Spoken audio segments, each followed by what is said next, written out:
My cat Freddie loves to be brushed and cuddled.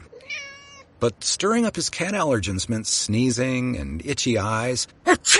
Then I found Purina One Live Clear. It's cat food that reduced the major allergen and my suffering in as little as 21 days.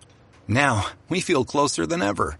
If you have issues with cat allergens, you really need to try Purina One Live Clear. Try new Purina One Live Clear today. Purina One, a difference from day one.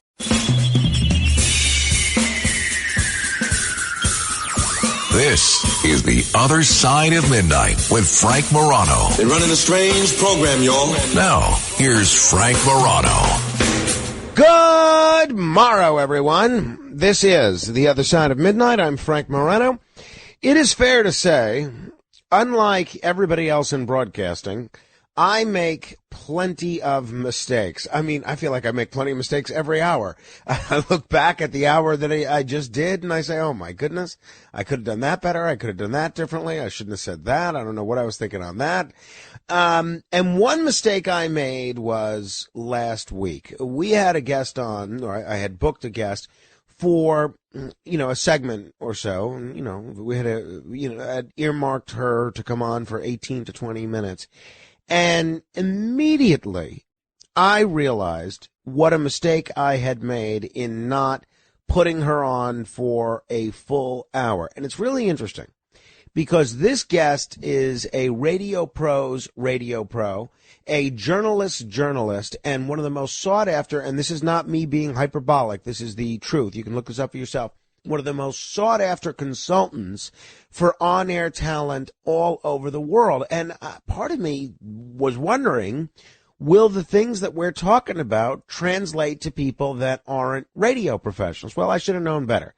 And today I am aiming to make up for my mistake because I have invited back for a full hour the one and only Valerie Geller, veteran radio programmer, internationally renowned broadcasting consultant, and an author whose latest book is Beyond Powerful Radio, an audio communicator's guide to the digital world.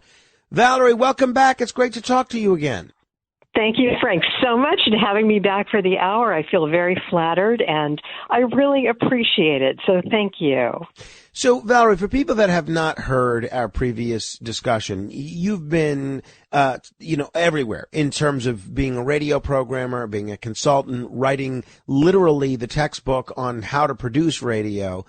Are the tips that you give in your book and elsewhere, are the tips that you give for a radio talk show host the same as the tips that you would give for a podcaster? And are they the same as for people that aren't in broadcasting, a teacher or a manager that just wants to do a better job communicating with their staff? Are there universal truths when it comes to communicating, or does each profession have their own little niche that has to have some degree of specialization? Which is it? Well, it's actually both things, because the powerful communicator techniques work for anybody who wants to get information or stories from, an idea that they have, something they want to talk about, into the heads of anybody who is listening. So it can be any of the 5 or 6 communicator fields. And one of the exciting things is if you are a radio talk show host, it means, and you're a gifted one and a good one, like so many of the ones we've gotten to work with, and indeed you, Frank, if you have that ability, you also have the ability to be a teacher. A lot of talk show hosts come from law. They're lawyers. Priests, ministers, rabbis can make wonderful talk show hosts. Politicians, Frank, can make wonderful talk show hosts, because you're talking about storytelling. It's focus, engage, opinion, position, storytelling. You stick to a model. Even if you have to get up and give a wedding toast, or you're doing a eulogy for a funeral, or you're giving a talk before, a PTA meeting, the skills really can help you. And so what I did basically in finding and developing talk radio hosts was find a way to help people message more clearly and more powerfully, and also take some risks. When you would look for hosts who don't have a broadcasting background, including maybe some of the people that you mentioned, lawyers, politicians, clergymen, teachers, etc., what would you be looking Psychologists, for? too, I think are pretty good. Oh, that's Writers, a great one. Psychologists. Yeah, the Dr. Judy ones that Kuriansky didn't was one of my favorites. Right. The ones that I really would shy away from, and I've gotten into such trouble by saying this, and I stick by it. Most actors don't make good talk show hosts because they're really good at saying other people's words. But if you're going to be a talk media communicator, either a podcast or a broadcast, you need to have the words inside you. It has to come from you, your ideas. You have to take a stand. You have to tell your own stories. And actors, the better they are at acting, the more they are kind of like blank slates. Do you know what I mean? Absolutely. No, I mean, how many times have we seen someone trying to make an actor into a talk show host only to have that fail? So what would you look for when you were seeking talent in knowing or at least having a feeling that somebody would be a good talk show host? What were the characteristics? Okay. There's 12 or 13 traits that we just would look for in human beings. And that first trait is, and for me, the most important thing is a good, smart brain, an articulate communicator, someone who is fun to be around, that has a sense of humor that you would enjoy spending time with. And in fact, one of the acid tests of hiring any talk show host, or before I work with any podcaster now, because I do a lot of one-on-one coaching with podcasters for every kind of field. They come to us from every kind of business in every field. And the main thing that I look for is, can they hold up to the question, would you take a 5-hour car journey with this person and have a good time? Would the time go fast? Is this a human being you want to hang out with? And again, are they able to go from substantive topics to frivolous? Do they have a full range of human personality? Are they curious people? Are they good listeners? Do they have opinions on everything? Are these people that have passion? One of my favorite things about you, Frank, is that you're passionate. You care, and your intensity and your energy and your just sheer power of your personality comes through, and we look for that. Some of the other things I look for, and again, I mentioned curious mind. One of the traits that is just very golden is listening and being curious. You want to know why, and you want to get to know people's stories. And I think that's one of the key things we look for. So often when I'll meet listeners, people want to ask me stories about different hosts that I've worked with, either as a producer or as a colleague or as a friend, and they a lot of times will express a great deal of surprise that someone who's gregarious or bombastic and incredibly outspoken on the radio will oftentimes have a very different personality in real life or when the microphone is off. I'm thinking of people like Curtis Lewa, for instance, or Mark Simone even. For hosts who are shy or introverted, what's your best advice? Mark's like a savant, It's like he really comes alive on the radio. Exactly, but I mean, you would agree. I mean, again, Mark is not fond of me, so I've not seen him. We've not socialized in some time. And even people like Howard Stern. You used to go to a party, and Howard would stand against the corner with a drink and not to look at his feet. He was so shy. Well, but you would agree with my characterization of both Curtis and Mark, right? That on a personal level, they're actually somewhat introverted.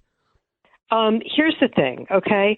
And that is when looking at talent, and I write about this a lot in the book, we divide people into generators and reactors.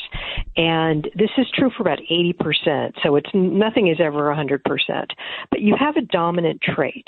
And a true generator is somebody who has a lot of ideas. They're very outgoing. They're very comfortable. They can be on the radio all by themselves. They literally are just as happy talking to one person as they would be talking to a million people. The ideas flow, and they have no problem facing, the blank page and the microphone. A reactive talent, and Howard Stern and a lot of these people fall into that category of reactor. they're the type of talent that they're better hitting the baseball that's already thrown to them than throwing out that first pitch. That's why Howard has Robin in there with him and some of the other people that are with him, because he is a reactive talent. That's his strength of the comeback, or he comes alive when the interview guest comes on or when people come into the room. Any host that comes alive when the news guy comes in or the newswoman comes in, or that they really come alive in a way when the guest comes on or the calls begin, that person generally is more of a reactor. A lot of stand-up comedians are no good on the air by themselves because they're reactive talent. They're really great on stage because they're reacting off that live audience. And, they're much better when there is instant response and reaction, and they feed off that, and they go to power that way. So for hosts who are shy or introverted by nature, I guess your best advice for developing a confident, authentic on-air presence would be to set up a situation where they could be more reactive than generative. Is that right? Exactly. So, for example, if I have a host that is shy and not confident, instead of making them read, the weather and the sports and, the topics of the day, reading it off of a screen, instead of that, just imagine in your head somebody says to you, why should I listen to this? Or why is this important? And then you answer that. Or if you want to tell the time on the radio or give the weather on the air, what's it like outside? What time is it? And then you answer that. And reactors really come to power when they are asked questions or they respond. And so it's a really interesting thing. True generators are rare. Really, 70 to 80% of the talent out there is pretty reactive. And so what we do is either play to the strength of the reactor, put them in power, or, if you're going to have a producer who's generator, then your host can be reactive, and the two together are better. They make a very powerful team. If you put two reactors together, it's very boring because, it's just dull. You put two generators together, they fight for the microphone. You can hardly get a word in. So the magic combination is generator-reactor. You'll notice a lot of couples, naturally, one's a generator, one's a reactor. They make each other better. I think that's what a great observation. And now that you mention that, I have noticed that repeatedly. We were talking a little bit about the differences between different media. Are there techniques that translate well from radio to podcasting? And what's different about building an audience in each of those mediums? Okay. Broadcasting is broad. It really does reach a mass audience. And so broadcasting by its just nature tends to be more general, topic-wise. With podcasting, you can go niche. You can go very, very detailed and very deep into, all kinds of unique and strange ideas and topics and very, very specific things. I mean, there's a podcast, for construction workers on how to pick out, certain pieces of equipment. And that podcast is very, highly listened to by a very, very specific group of people. When your smoke alarm goes off at 3 a.m. and you go onto YouTube and you look for that podcast on how to change the battery in your smoke alarm, that's a very specific podcast, okay? You might not hear that on the radio, but you can find whatever you want in a podcast. I mean, there's like 70 million podcasts out there, and there's a lot of content that you can choose from. The difference between a podcast, which is audio on demand, you can listen to it anytime, any place, anywhere, while you're mobile, at home, on your watch, on your phone, anywhere you want. And with a broadcast, if it's coming over live on the radio, it may or may not be streamed live, but you pretty much have to take it as it comes. So those are really the two differences, between podcasting and broadcasting. And then the last piece of it is, as broadcasters, we are beholden to certain rules right now that the FCC maintains for public service, and there are certain things that we have to adhere to. And in podcasting, all bets are off, and you can pretty much say whatever you want. So those are, they don't have to adhere to those rules. And those are really the differences. One of the things that we have to do in broadcasting, which podcasters may not have to do, again, depending on the format, is take a brief pause. We're going to continue with Valerie Geller in just a moment. If you are enjoying the conversation, trust me when I tell you we are not even scratching the surface of what Valerie covers in many of her books, including Beyond Powerful Radio, an audio communicator's guide to the digital world. If you've ever wondered how to get started with your own podcast, if you want to try to find a more authentic voice in a podcast that you're already doing, or if you're just interested in the radio business, or if you're interested in being a better communicator, Beyond Powerful Radio is a really interesting book to check out. You can check it out on Amazon, and we'll tell you more about how you can get in touch with Valerie a bit later. Valerie Geller continues straight ahead. The Other Side of Midnight with Frank Morano.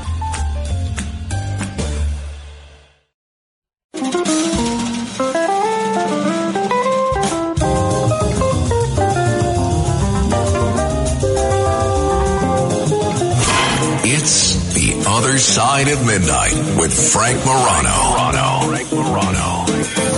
I am very pleased to be joined by a real radio pro, someone who's been program director at some of the best-known talk stations in the nation, radio stations like my home station of WABC in New York, KFI in Los Angeles, and several others in some of the biggest markets in the country, is Valerie Geller. She's also one of the most sought-after media consultants there is. By the way, Valerie, I always wondered, when you have clients that don't speak English, like a German radio talk show host or something like that, how do you coach someone that speaks a totally different language than you do? How does that work? Oh, what a great question. Basically, what we do, and it's a lot easier now with Google Translate, with translation services, but what I do usually is we work with a translator and an interpreter. And here's why. When I do an air check session, which is go over a program or a show or a talk they've given so that we can really look at the words they chose, the way that they spoke visually, and did they engage with the listener and all of it.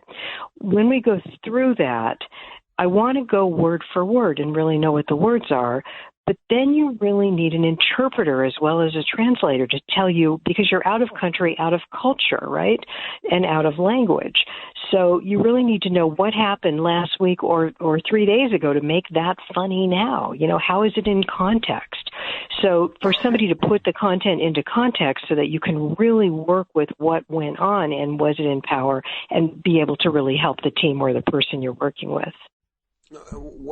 It makes perfect sense, and clearly it's been effective because you're still just as much in demand as ever.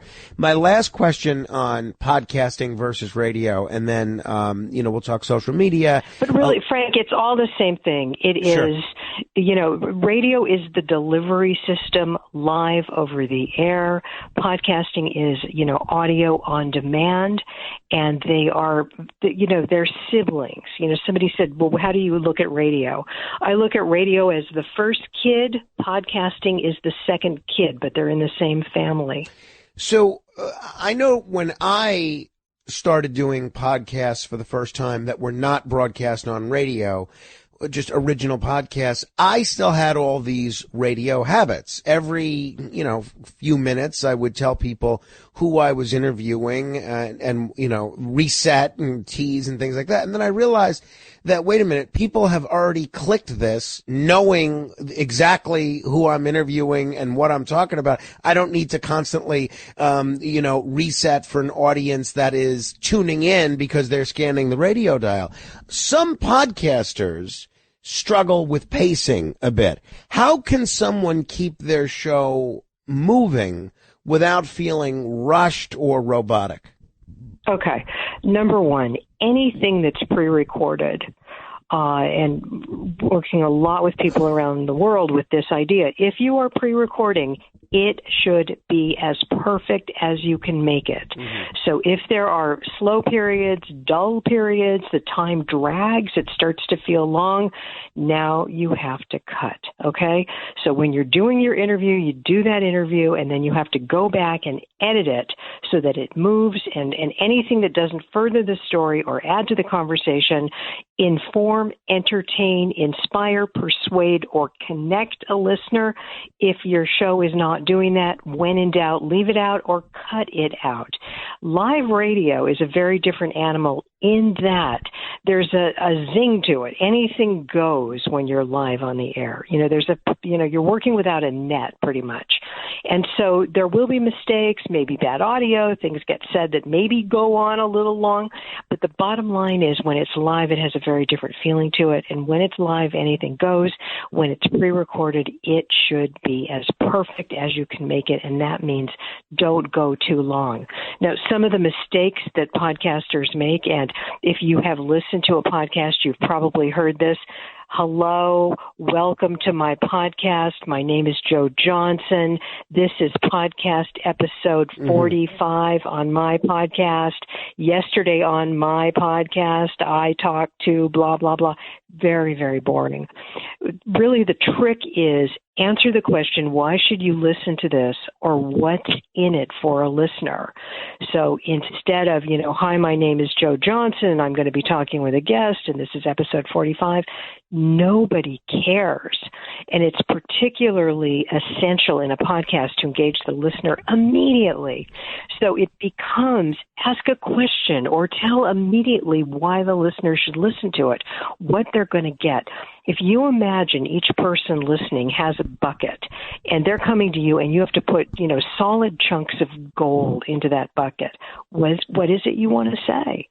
And, if Joe Johnson is doing, let's say he's a teacher and he's doing a podcast for teachers, how to continue to teach with less money in the budget for your job.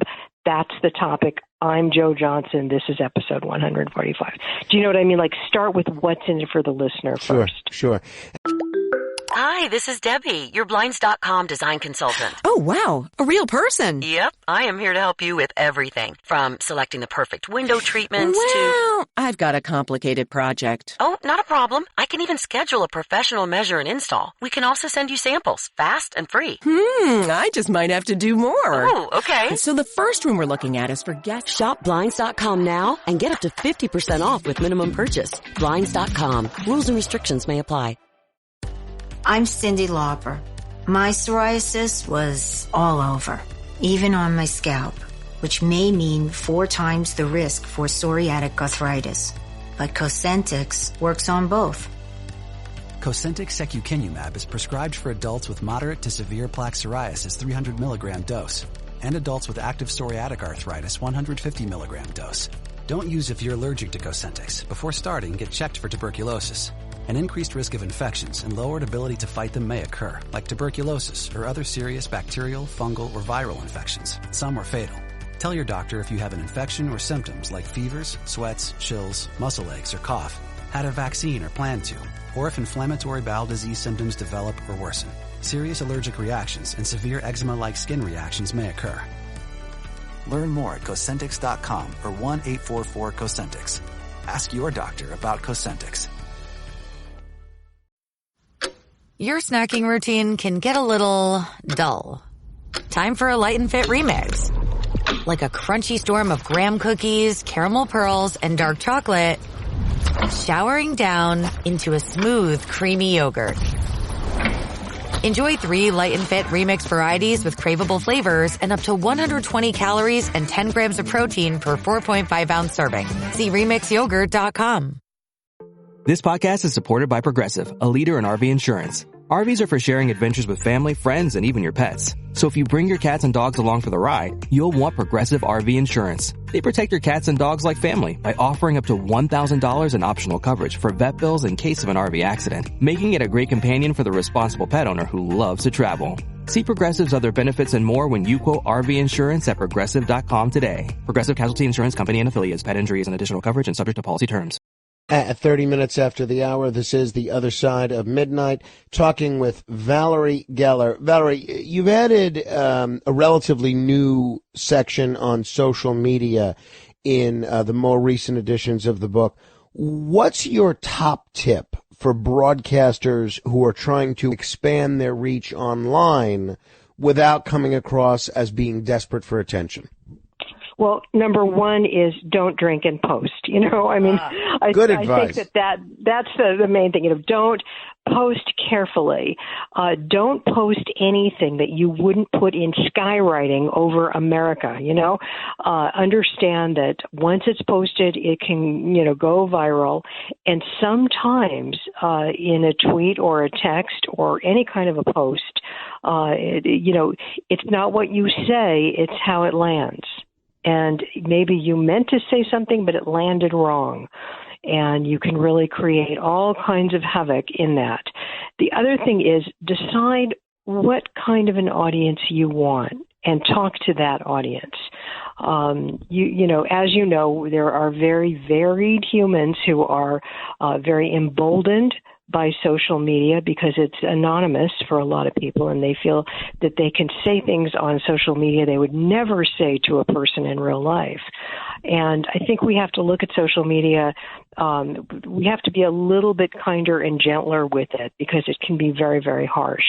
I think that if you have any doubt about what you're talking about on social media, leave it out. Those are the main things. I think we all have seen how harsh people can be on social media. Some hosts choose to go back and forth with them. Some folks choose to mute them or block them. I have had moments where I've done all of them. Social media can be a double-edged sword. What's your advice for handling trolls, for handling negativity or controversy when your audience is essentially online 24/7? Well, you have to make a decision. Do you want to engage with this person, and what is their agenda? There's a lot of anger out there. There's a lot of rage out there. There's a lot of people who, who maybe not being, they're not mentally balanced, truly needing help. And if you engage with those people, you probably aren't going to be able to change their mind about anything, and they're not going to change your mind about anything. And so if somebody has a reasonable argument, or they're funny and entertaining and they have something to say and they add to the conversation, then it's great. But I would curate your social media just like you would curate your talk show. You're giving this person space in your, you've got your arms wrapped around it and it's yours. Do you want to engage in that conversation? Mm-hmm. And I had a conversation the other day with somebody. You decide who you want to talk to. And, once upon a time in Rome, they used to fill the Colosseum with audiences in the stadium who watched lions eat Christians. And people stood up and cheered. And that was a viable audience for that. Do you want that audience? Mm-hmm. Or, or do you want a thinking audience of people who are, participating in life in a different kind of way? And I think one of the most important things is who are you talking to, and how are you serving them? How are you informing, entertaining, inspiring, persuading, connecting these people? A lot of the reason people go to social media and a lot of the reason people go to radio and podcasting is because they're alone and they don't want to feel alone. They want company. They want new ideas. One of the things I ask for every single talk show host to do is offer up a talkable topic so that when the radio goes off, if somebody has a very boring life, you've given them something they can talk about at home with somebody or at the office with somebody. Because, again, one of the things they say about, and it has to do with really any relationships. They were asking people who had been married 50 years or longer, what was the secret of the successful relationship? And there were two things. And it was a separate thread that bathrooms. Ran through. Well, no, that's always good. No, separate bathrooms, always great. The more bathrooms, the better, right? And the territory thing. But the one thing that people said was, she makes me laugh, or he makes me laugh. And the second one was, he still surprises me, or she still surprises me. And if you've been married for 50 years and you're sitting across that dinner table and you've heard every story, right? But yet maybe they've been listening to the radio or online and they learned something new. And all of a sudden at that dinner table, there's something new to talk about, and you remain interesting. Interested is interesting. So a lot of what we do is just, we're giving people fodder, content. We're giving them talkable topics so that later they can talk about these things. And people want to learn. They're hungry for knowledge, and I think that the more new information we can give people that's credible and interesting. And then the last thing is every human being is a story junkie. We love stories. The minute, when you were a kid and somebody said, once upon a time in a far off land, there was a princess and a monster. And then one day, and everybody leans in. Then what happened? The minute someone wants to know what happened next, you own your audience. That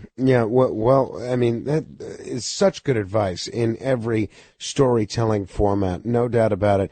If folks are just tuning in, this is The Other Side of Midnight. I'm Frank Morano. My guest is Valerie Geller. You can learn more about Valerie's work, including her books, by going to her website, GellerMedia.com. That's GELLER media.com. The book we're talking about today is Beyond Powerful Radio, an audio communicator's guide to the digital world. All right, speaking of the world of the 21st century, the digital world, everywhere I go, AI seems to dominate the conversation. Health, politics, astronomy. Certainly it's true in radio as well. Are there specific AI tools or strategies you'd recommend to hosts looking to streamline their workflow or improve their content creation?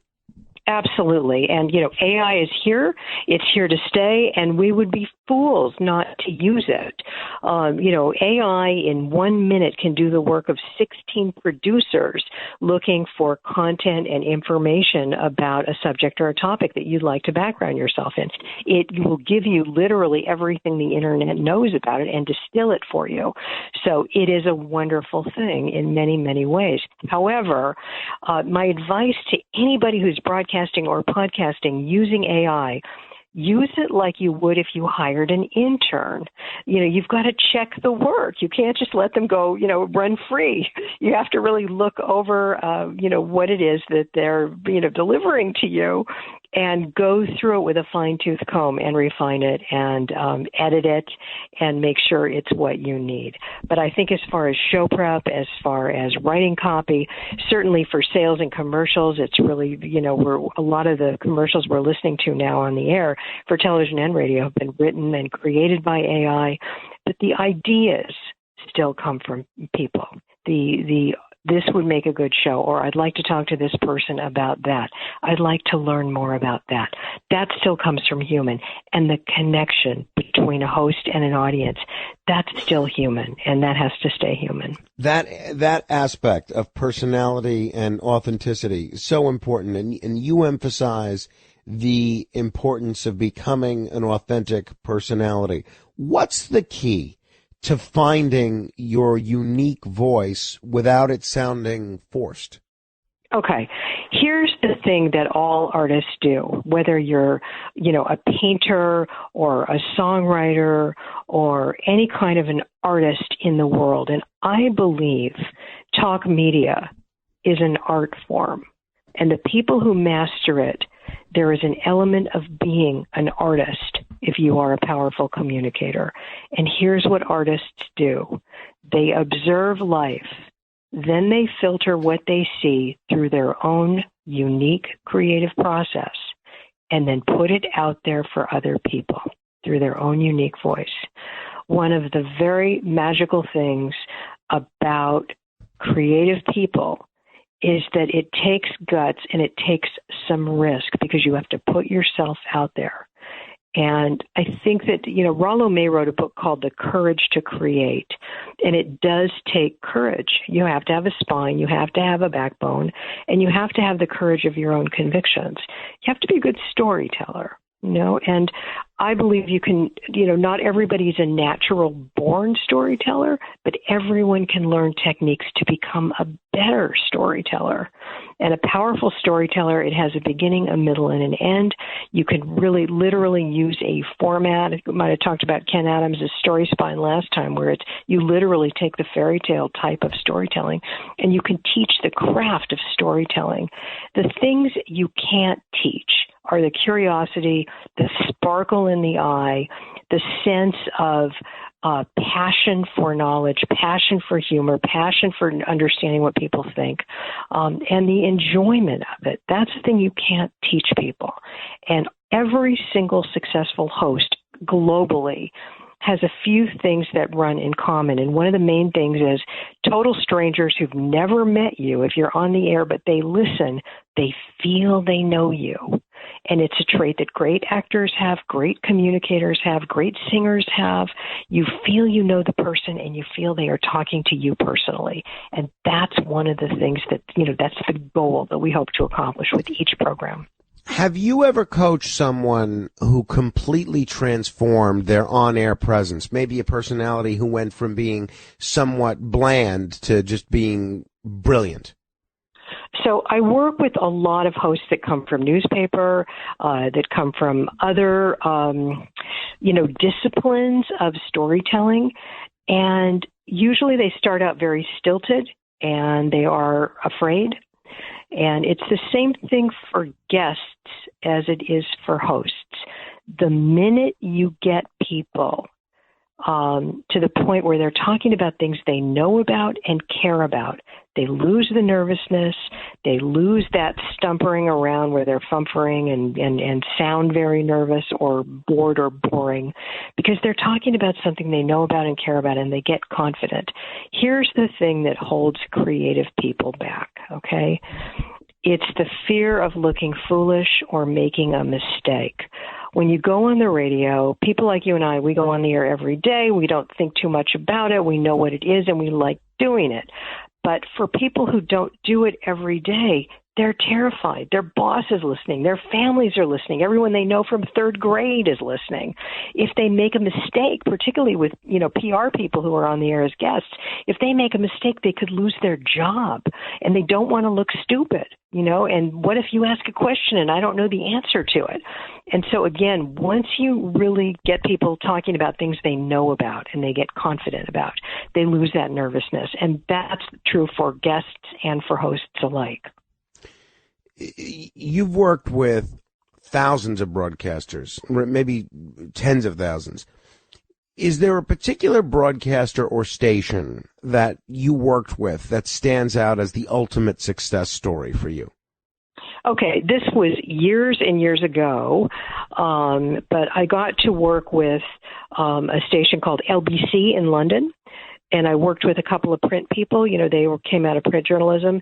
And there's a guy, James O'Brien, that I was very fortunate to get to work with. And, again, print journalist. And he now has, 30 million listeners and is a successful author and is one of the top talk show hosts in the UK. And one of the things that he really had to do was make the transition from stepping outside of a story to jumping into it and being part of the movie, wrapping his arms around the experience of talking to people and getting right in there with it. And I think that when you step aside and you're being objective as a journalist, and a lot of journalists are trained never to put themselves in the story, the opposite is true as a talk show host. You want to allow the audience to know who you are because it's a relationship, just like any other relationship. There was a station, a network I worked with in Australia in the early 2000s.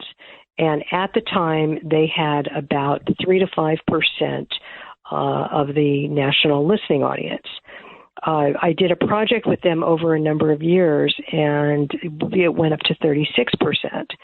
And what we did was we changed a lot of things. We made every single talk show host understand that if you have topics that come from health and safety, emotion, money and power, ways that the audience's lives can be better tomorrow than it is today. How can you really give the listener, a reason to listen and add to their lives in some way so that they're better for having listened. Speaking visually, teaching them the visual, using words that paint pictures. And also talking to one listener at a time. So it's not good afternoon, everybody, but it's glad you're here listening. Instead of, we have 5 sets of tickets to give away, you turn it around to you have 5 chances to win. So training the broadcasters in these techniques, and then putting generators and reactors together, and then doing small things like, there was a really high energy guy and he was on all night, and then there was a really low energy guy and he was on in the morning, and so we flipped them and it worked out perfectly. And so it's just interesting. Each station is different. I work in, 42 countries. It's been over 500 stations. And now I work a lot with podcasts. One of my favorite podcasts I got to work with was something called The Morning Brew, which is a business show hosted by 2 guys in their 20s. And, they really relate business to life. And they've come, they're both amazing. And when you look at where they started and you look at where they are now, it's just fantastic. And it's just thrilling for me. That's the fun of my job. Let me pause one more time. Valerie Geller is here. I tell you, next time, Valerie, you may have to do this for 4 hours. I mean, it's so enjoyable hearing you talk, not only because your voice is so melodious, but because you just have so much expertise on this subject that I think a lot of people are learning from. We're going to continue in a moment. Valerie Geller is here. And then, if time permits, I'll try and take some of your calls as well. 646-720-0635.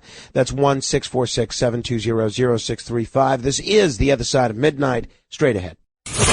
It's The Other Side of Midnight with Frank Morano. This is The Other Side of Midnight, 11 minutes to the top of the hour. My guest for the hour has been Valerie Geller. She's the author of a book called Beyond Powerful Radio. You can check it out at GellerMedia.com. You can also go to Amazon.com and get a copy there. And it's not just for radio people or podcasters. It's for anybody that is interested in learning about being a better communicator. Even if you're already a great communicator, it's a great way to hone your craft a bit, whether it's at the office, in the home, or anywhere else. Valerie, while we were talking, one of our listeners tweeted at us that I should take the opportunity to ask you about what's going on with Voice of America since the Trump administration has moved to basically shutter that outlet. I figured I don't know many people more versed in communication than you are, especially internationally. Do you have an opinion about what's going on with Voice of America at all, Valerie? I do. I feel sad. Anytime any radio entity anywhere is shut down, it's a loss and it's sad. And I think, Voice of America really was literally that, the voice of America for the world. And, there's BBC World, and that's pretty much the voice of the UK, but, in the Commonwealth countries. And of course, Voice of America was that for the United States. We're not necessarily in the Cold War situation where Voice of America really was a lifeline for so many people. But I think that any time a radio station goes off or a radio network goes off, it's a sad and terrible thing. We've spent a lot of time talking almost exclusively about craft and about how to make the broadcast the best thing it can be. I get calls frequently, emails frequently, not as frequently as you do, asking about people that dream of breaking into radio or podcasting. Give those folks some practical advice. What's the very first step that they should take? Okay, first of all, the reason we're focusing on content is because if you don't have content that is compelling with personalities that audiences want to hang out with, you have nothing to sell. You have nothing to put out there that's going to be able to gather an audience or attract an audience. So content is king. It is the top of the mountain. And so that's why, and I love helping people become more powerful communicators no matter what they do. If we can give them the tools and the techniques that are proven proven that work. That to me is the most exciting thing, and it's based on tell the truth, make it matter, and never be boring. When people come to me today, and I just was speaking at the Intercollegiate Broadcasting System, which is college students, and they all have internet radio shows or they're doing podcasts, and they want to work in radio. And the speakers were like me and Al Roker and different people who got their start in radio. And the thing that was amazing to me in talking to these young people was that they clearly understood that once upon a time you could work in radio and make a really decent living just from your radio show and being a personality or a disc jockey or a talk show host or a news journalist. Today they understand that if they want to work in radio, that's going to be part of their professional portfolio of what they do. So maybe they'll do a radio show, but then also to make money, they will supplement it with other things that they do to make money. So every person that I talk to who was, in their late teens and early 20s, who is very, very clearly heading into this as a thing that they have a passion for and they want to do it and they're burning to do it. And I always suggest to people, get into radio like you would pick a marriage partner. Don't get into it because you think it'd be fun and you'd like to do it. Get into it because you just can't live without it, because it's in your blood, because you have to do it. And those are the people that are going to make it. But it was the thing that was different in really talking with some of the young people was that they really understood they weren't going to make their whole support living from radio. It was going to be supplemental. They would make a portion of their income that way. Before I let you go, Valerie, I'm going to throw this one at you, and I'm sorry I didn't give you a heads up on this, but it kind of just occurred to me.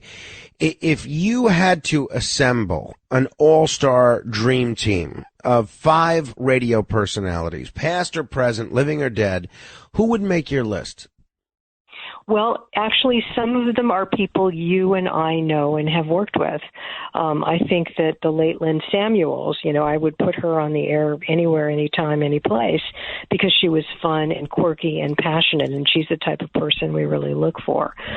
There are all kinds of people, at WABC, I think we had some of the, amazingly talented people, many of whom are no longer with us, but they were, brilliant craftspeople and stellar and amazing personalities. What I'm looking for now is not so much all-stars from yesteryear, but I'm looking at, who's gathering a following on YouTube, who's doing something interesting, who's making the meter move, who is doing something original, who is attracting audiences that might not normally come to radio or podcasting, but they're finding a way to pick up traction. And those are the people we kind of look at and watch. And I think that the next generation of Dream Team is probably maybe not going to come from traditional radio, but they're going to come from self-starters who created their own thing and developed their own audiences, and we'll pick them up that way. Whenever I speak with somebody in radio, whether it's you, John Minnelli, Walt Sabo, Michael Harrison, those interviews, when they happen on this program, they always get listened to by a lot of veteran broadcasters. I'm always amazed when I'll go to the Talkers Conference or somewhere else and say, oh, I heard your interview with Valerie Geller or a similar person. What is, let's say there's a broadcaster, a longtime broadcaster listening right now who's stuck in a rut or feeling stuck in a rut. What's your best advice to help them shake things up and reconnect with their audience? Okay. The main difference between when that person may have gotten into radio and today is the attention span of the listener. You have 3 to 5 seconds to engage a listener. And that's different than it was 10 years ago, 20 years ago. There's a lot of distraction, a lot of shiny objects, and people are they don't have the attention span to focus on something that's going to be long. So to get in, to get out, to engage immediately, show a listener what's in it for him or her immediately, the benefit to the user immediately. Here's what you're going to get. And I think so many times we're trained to, we will talk, you will listen, and this becomes what's in it for the audience. Turn it like a ship. Instead of what we have to give, it's what you, the listener, are going to get. Valerie Geller, if people want to get in touch with you. Website, best place to do that, Valerie?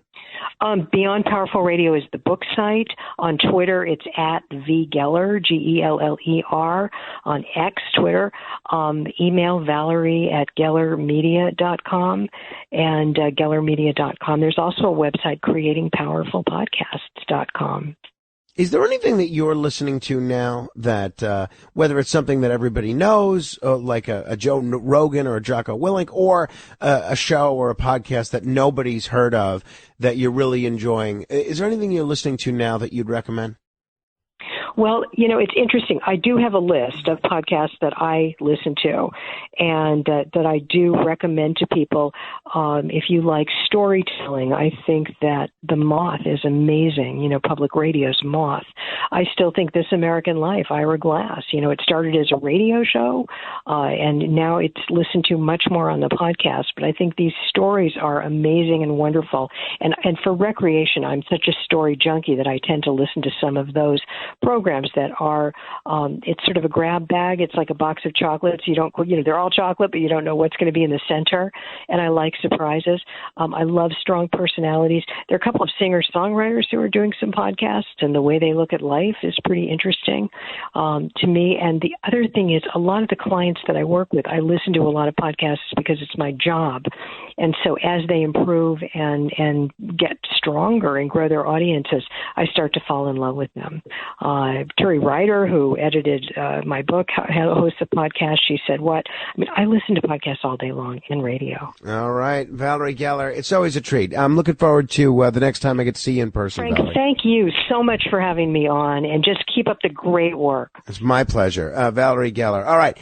Comment as you see fit, 646-720-0635, 646-720-0635. Keep asking questions. Plan on flying? In order to board domestic flights, your driver's license or state-issued ID must be a real ID. Learn how to get your real ID today at tsa.gov/real ID or visit your local DMV.